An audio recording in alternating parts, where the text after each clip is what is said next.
నమస్తే. కేటీఆర్ హరీష్ రావుల మీద మంత్రి కోమటిరెడ్డి చాలా ఫైర్ అయ్యారు. మోదీ 10 ఏళ్ల పాటు అదానీ అంబానీలకు మొత్తం దోచిపెట్టారని ఆయన ఆరోపిస్తున్నారు. ఇక హైదరాబాద్ ప్రెస్ క్లబ్లో ఏర్పాటు చేసిన మీడియా సమావేశంలో ఆయన చాలా సీరియస్గా మాట్లాడారు. మాది RRR కాదు, మీది ఏ ట్యాక్స్, అదానీ అంబానీ ట్యాక్స్ అని చెప్పేసి ఆయన విమర్శించారు. ఇక తెలంగాణలో కాంగ్రెస్కు 14, బీజేపీకి 2 సీట్లు మాత్రమే వస్తాయని చెప్పేసి ఆయన అంటున్నారు. ఇకపోతే బీఆర్ఎస్ ఒక్కటి కూడా సీటు గెలవదని, కేసీఆర్ గురించి మాట్లాడడం శుద్ధ దండుగని హరీష్ రావుల మీద ఘాటుగాని ఆయన విమర్శించారు. ఇక తెలంగాణ కోసం తాను అసలైన దీక్ష చేస్తున్నట్టుగా చెప్పుకొచ్చారు.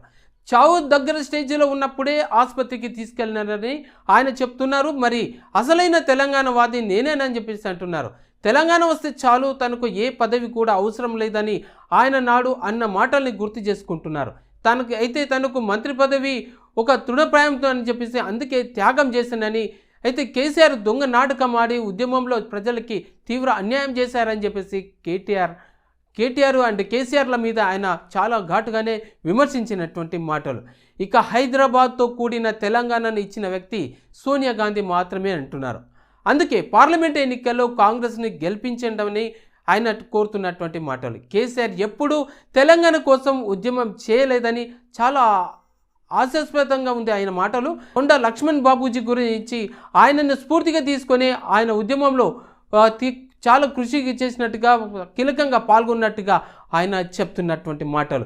ఇక గతంలో పోలింగ్ రోజు కూడా కేసీఆర్ రైతు బంధు వేశారని, వారం ముందు నుండే సీఎం రేవంత్ రెడ్డి రైతుల అకౌంట్లో రైతు బంధు నిధులు వేస్తే ఈసీకి ఫిర్యాదు చేసినారని చెప్పారు.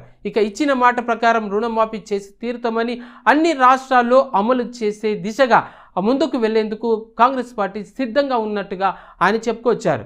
ఇక కనీసము తాను మంత్రి పదవి అడగలేదని చెప్పేసి కాంగ్రెస్ అధిష్టానమే పిలిచి తన మంచి చెడును ఆలోచన చేసి మంత్రి పదవి అంటగట్టినట్టుగా ఆయన చెప్పుకొచ్చారు. ఇక ముఖ్యమంత్రి రేవంత్ రెడ్డి నాయకత్వంలో అందరం కలిసి పనిచేయడం, ఆ తర్వాత ఆయనకు సీనియర్ల పట్ల చాలా గౌరవం ఉందని కూడా ఆయన వెనకేసుకొచ్చారు. ఇక ఓటు బ్యాంకు రాజకీయాలు చేస్తుందని బీజేపీ మీద మండిపడ్డారు. ఇక మీడియా సమావేశంలో చాలా కీలకంగా విషయాలన్నింటినీ వెల్లడించారు కూడా. మూడోసారి కనుక మోదీ ప్రధాని అయితే దేశంలో ఇక ఎన్నికలన్నిటివే ఉండవంటున్నారు. ఇక మన దేశంలోనూ రష్యా, చైనా తరహా పాలన వస్తుందని చెప్పేసి ఆయన కీలకమైనటువంటి ఆరోపణలు చేశారు. ఇక రాజ్యాంగాన్ని మార్చి వాళ్ళే పాలకులుగా ఉంటారని కూడా సంచలన వ్యాఖ్యలు చేశారు. 25 కోట్ల మంది ముస్లింల రిజర్వేషన్లు తీసేస్తామని ఎలా బీజేపీ అంటదని చెప్పేసి ఆయన ఘాటుగానే మాట్లాడారు.